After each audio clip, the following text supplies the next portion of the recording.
To Todd, thank you for surviving the blogs, the shade, the rumors, the lies, the truth, and almost the fights, the actual fights, and the reunions. You earned this award too, she said. The singer-songwriter who made her Broadway debut in Chicago in 2018 and will make her Broadway return on December 11th starring in Juliet, which will run through March 8th, has since built an impressive resume as a theater producer. It goes on to say she earned a Tony Award nomination for The Piano Lesson and produced acclaimed revivals including The Wiz, The Piano Lessons, Thoughts of a Colored Man, and last season's Othello led by Denzel Washington and Jake Gyllenhaal. Burrass previously shared with People that the former couple's career ambitions were quite aligned. We have intertwined our wants and desires, she told People. We have all these dreams and sometimes I'll be out of the box, but he'll be like, okay, babe, let's do it. In honor of their 8th wedding anniversary in March 2022, the reality star shared the video montage featuring photos of her and Tucker together. She said to her song Forever Love, featuring Q Parker. The images were captured throughout the years and included the couple smiling with their marriage license as well as together at a NASDAQ event and on the red carpet. We've got that forever kind of love. Happy anniversary, my love, at Todd167. You were the perfect man for me. I am a better me with you. 8 years down and a lifetime to go. Tucker opted to post a photo slide of the couple and echoed his wife's sentiments about their everlasting romance. Todd says, 8 years of blessings.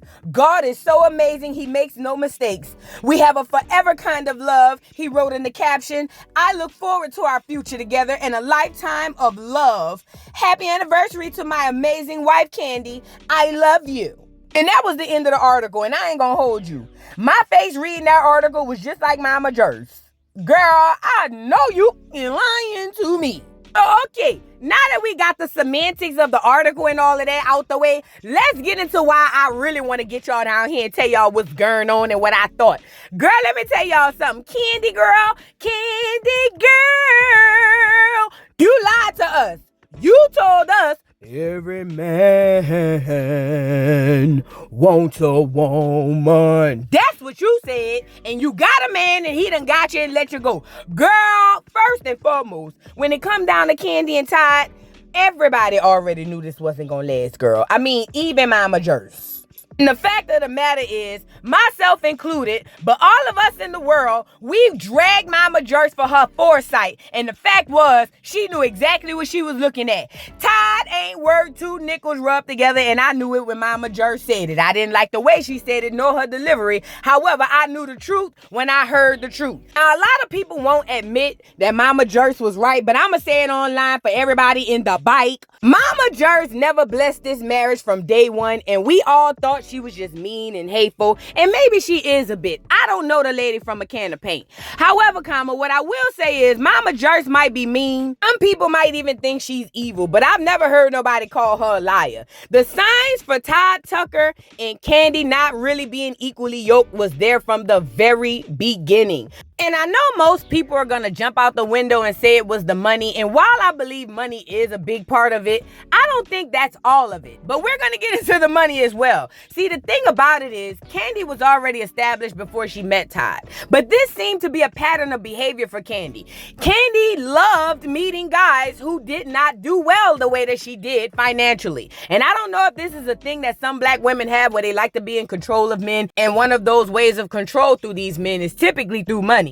I know a lot of black women who do that, get a lot of money, and they go find a man who don't have nothing, dress him up, fix him up, and they get to control him behind the scenes. I don't know if that was the case between Kandi and Todd. It does seem like it could have been a bit, but ultimately, I think it was a bit more than that. I believe money was the core of their issue, but not necessarily the whole issue. See, the fact of the matter is this. A lot of times when black women are becoming really successful and they go get these men who don't have as much as them, they don't realize that they can attract broke men who have a lot of jealousy and envy for them. A lot of the girls never see it because it's typically masked in love or affection, which which is typically what women who are super successful lack. So it's kind of like a yin, a yang, like I need love and you have it, and I got money and you need it. So let's get together and be this one equally yoked thing. It typically goes like that, but it never works out that way, because the fact of the matter is being equally yoked is more than money. However, when it comes to money, it's not about necessarily the amount of money. It's about the mentality and the mindset.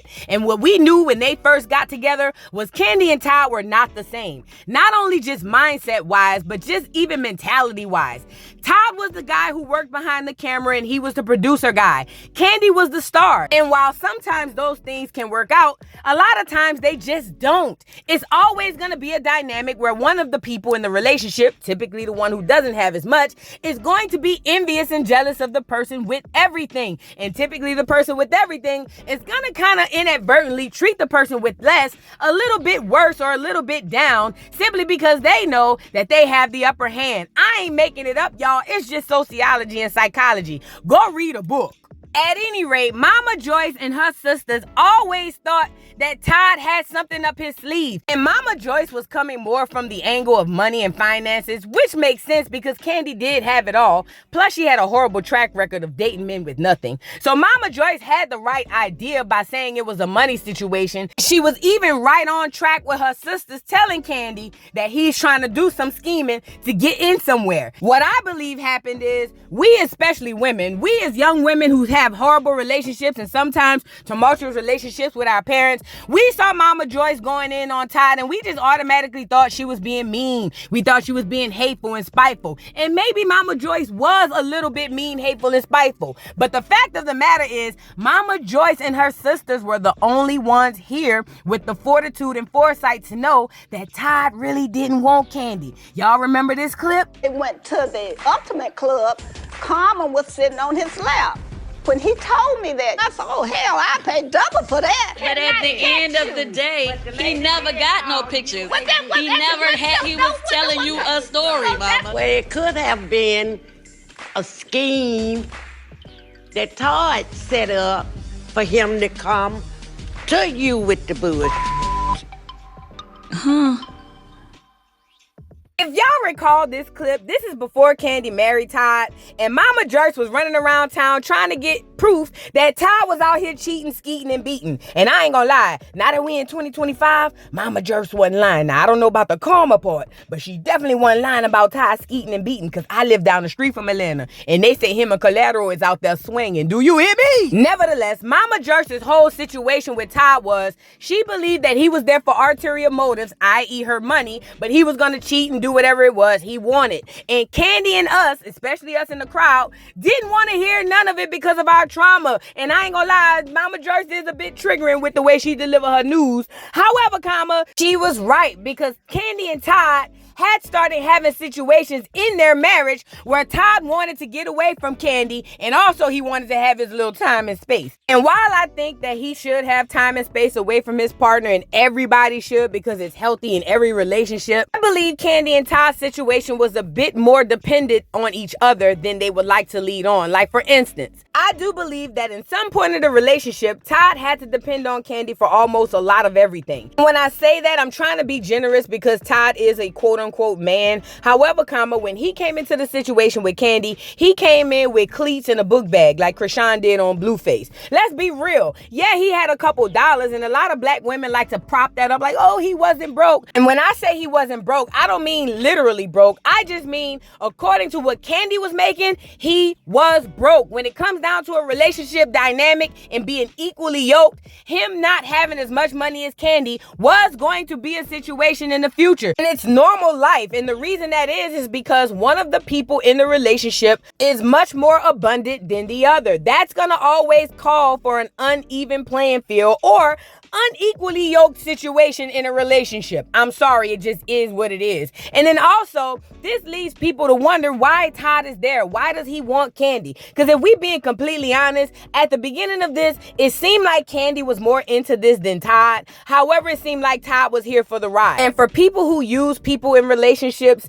this is perfect. So I don't know if Todd was using Kandi. I'll just say, they say, I didn't say it, but they say they had a 10-year prenup, and then after 10 years, things can go any type of way, and allegedly, Todd done filed after 11 years. Allegedly. I don't know. This is what they said. I'm just giving y'all the tea. But honestly though, for real, as it pertains to Mama Joyce's assessment about Todd using Kandi for the money and all that stuff, in my opinion, we've seen that over and over the years. Every time you turned around, Todd wanted to open a new business. And to me, I knew exactly what Todd was doing at the time. See, Mama Joyce bucked Kandi up to finally do the prenup. From what I can remember, it was pretty ironclad, like he couldn't get much. However, Todd was a bit clever. He just started opening his own businesses between him and Kandi. So those new businesses would become new assets that they would have to divide at the end of the divorce. Oh, and by the way, don't forget, Todd is Mr. Mom. You see, while Kandi was out here bringing home the bacon and not frying it in a pan, Todd was at home playing Mr. Mom. And this is another way to set up, what do we call that, ladies and gentlemen, boys and girls? Child support. Yes, when it comes down to the divorce, Todd gonna be able to go down to the judge and say, Your Honor, I want full custody because Kandi ain't never had these children. I raised these kids, and guess what? The judge gonna give them to him. So now that leaves Todd with not only having to split up assets through the money and the businesses that he created during the marriage, now he's got 2 babies that Kandi's gonna always owe him child support for. If you ask me, Todd was very clever, very small but clever, and it worked. Honestly, he was everything Mama Joyce said he was. I don't care what nobody say. Shout out to Todd, you did your big one, because Kandi was a duck, goose. I said what I said. And a lot of y'all might not feel like that theory makes any sense, but if you smart or intelligent in any capacity when it comes to marriage and know that marriage is a business, you would know that that makes all the sense in the world. And love was never, ever a part of it. And to be completely honest, moving forward, you guys should not be getting married for love. Love should be an afterthought. Love should be the lanyard, the icing on the cake. Marriage is a business, a partnership, something that you plan to be with and deal with for the rest of your life. And love is fickle. It goes back and forth. If you only marry for love, you will divorce 90% of the time. And I'm just being like crazy with the numbers, but it's real. You will divorce most of the time because love doesn't last always. Love is simply a fickle emotion that comes and goes. That's it. That's all. But I already know that's going to go over a lot of people's heads, so let it ride. At any rate, Kandi and Todd have been riding off this love wave, coming on this internet, acting like it was cool with their old lady, allegedly. I'm just playing. They say that girl with him is the old lady. Whatever. And then you have to add that part in. It's been said by Kandi that they invite people in the bedroom. So now that tells me that one or both of y'all ain't satisfied with each other. So now y'all got to constantly bring other people in. And I'm not saying that people who practice poly lifestyles are not satisfied. I take that up with yourself, okay? Only thing I'm saying is when it comes to a marriage, these 2 didn't have an open door. Girl, they had a saloon door. I'm talking about door never closed, because I heard allegedly that girl on the picture is supposed to be their little side chick. Child, I don't know what's going on. All I know is this. When it comes to a marriage, continually inviting people in and out of your bedroom will not work. It just doesn't. I'm just sorry. I hate to be the bearer of bad news. It just doesn't work long term. Now, if you like to do that so you can get a little marriage here and there and then razzle dazzle there and there, that's one thing. But for long term, it's just not going to work. But like I told y'all, to me, it just told me that either one or both of them are not satisfied. I'm telling y'all, I ain't making this up.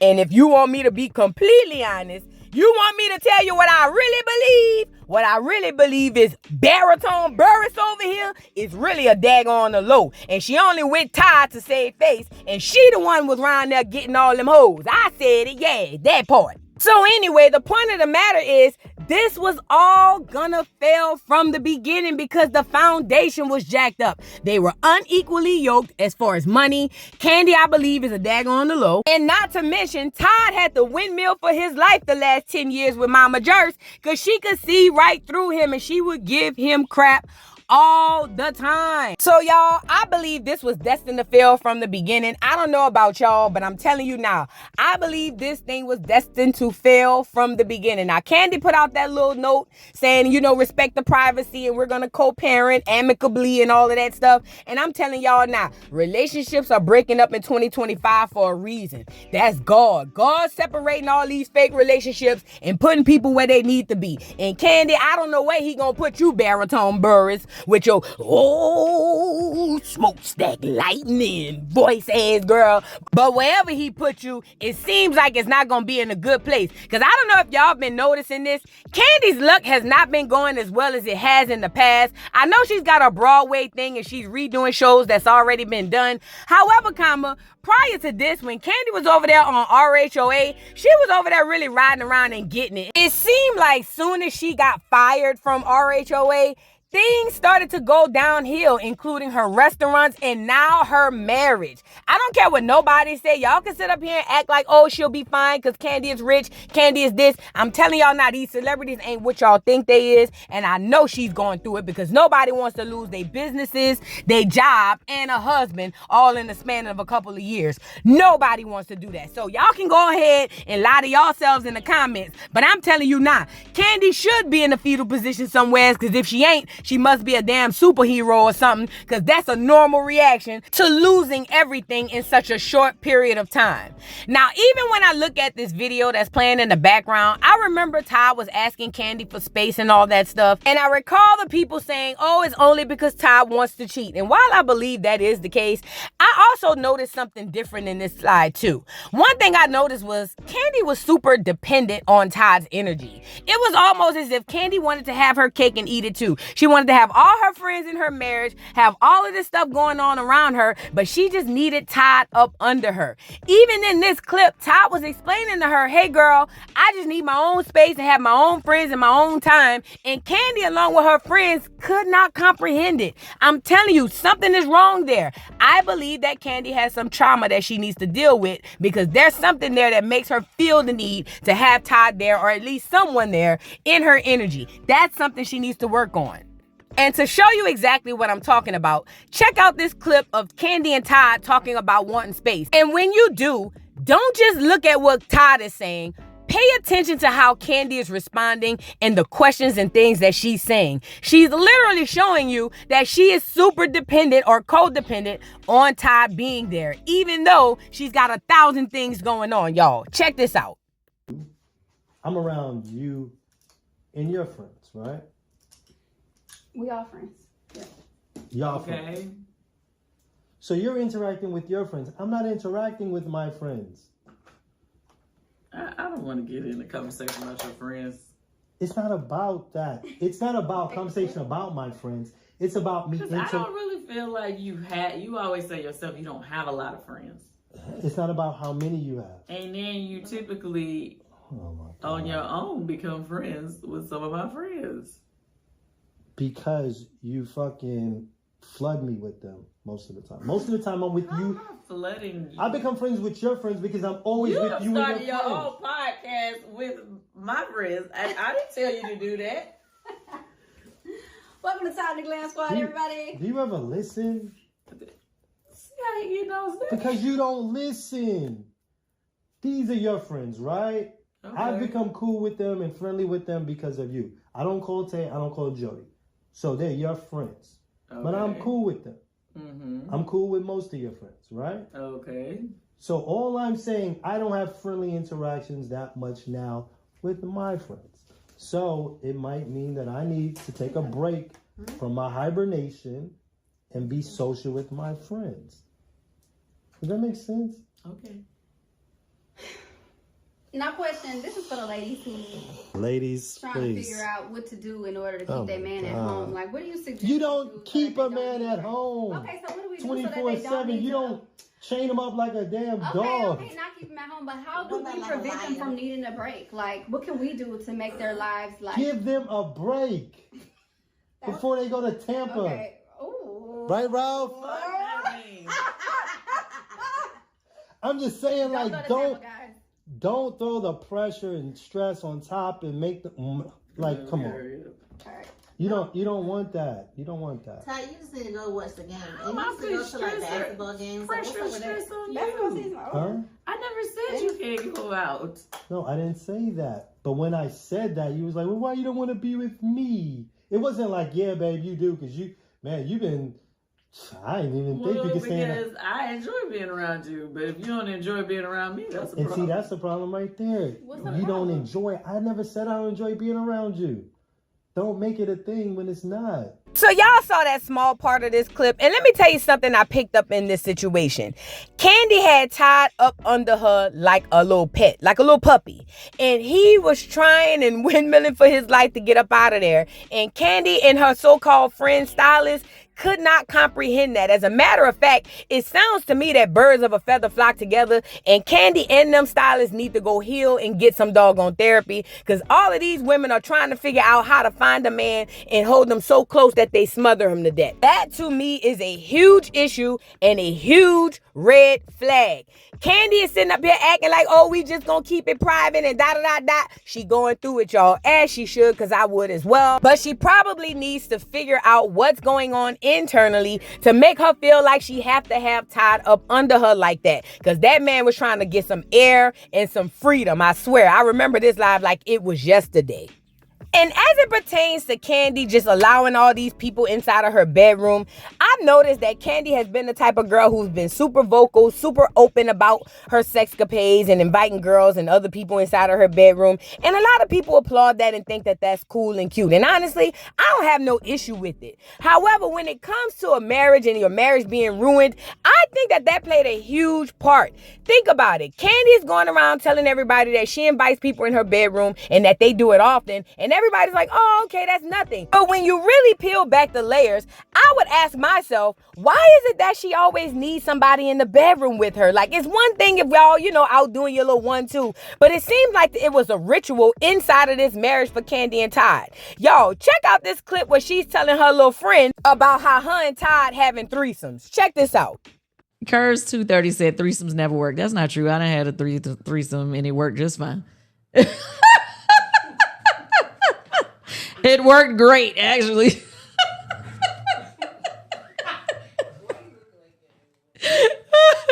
Anyway, I feel like Kandi and this the communication. Pussy's just hot. You did. What are you talking about? I'm just saying it's the communication on it all. But now y'all heard that, and I'm going to tell y'all what I think on this situation.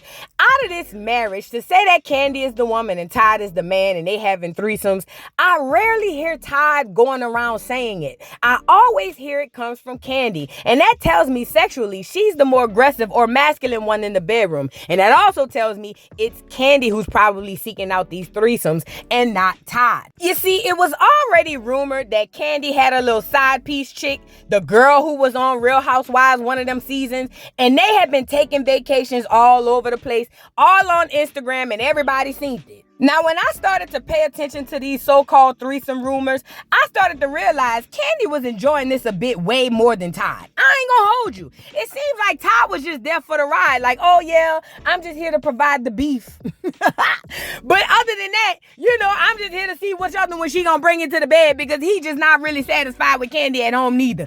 I don't know. I could have been wrong, but I've been sensing this from the beginning, y'all. Kandi is the one with all of this lifestyle, with the sexcapade. For lack of better term, girl, it's Kandi. Kandi is the one out here acting like the nigga out here chasing the cat. You get it? Girl, I'm telling you, that's what I believe. I don't know if it's a fact. That's just what I believe. And look at Todd, having all the coochie in the world and don't want none of it. Girl, you can't make this up. Child, I don't know. That's what I believe about the whole threesome bit. I believe that Todd and Kandi inviting these people into their relationship is another main reason why their marriage didn't last and why it wouldn't last. Plus, if you add the codependency plus the money situation, this marriage was a recipe for disaster. It was destined to fail from the very beginning. And honestly, I never thought Todd was in it for the right reasons. I've always thought Todd was in it for the real reason, which is business. And I'm here for it. I don't know. That's what I believe. Y'all let me know what y'all think. I could be wrong. I ain't no psychologist or no doctor. I'm just a messy bitch who be minding everybody's business and watching everybody and things of that nature. And that's the assessment I came up with. Nevertheless, I'm interested to know what you guys think about this. Why y'all think Kandi and Todd got divorced? Do y'all think they gonna make it, or do you think this is a wrap? And do you think Todd was using Kandi? Does Kandi have some issues? I believe so. Y'all drop down in the comments. Don't forget to like, subscribe, hit the notification bell, follow me on all platforms, and let this be a lesson to some of the people down in the chat. Sometimes your crazy ass mama is right. I'll catch y'all hoes on the next one, girl. Bye. So is this a work in progress? Are we working at it? We working at it. That's fair. Even though I do feel you're opportunist. What do you think I'm getting out of it? What you getting out of it? This doesn't impress me. This It might house, not this house, none of this but the impresses woman me. itself, Oh, look. I love her to death. Well, you're gonna have to prove that to me now. Cause let me tell you, ain't no river high enough, ain't no ocean deep enough, ain't no desert hot enough to keep me off your ass, baby. Mr. Carroll, how you give the voodoo doll time to talk? I don't get no fucking time to talk. Who the voodoo doll is? The nigga you just had up here.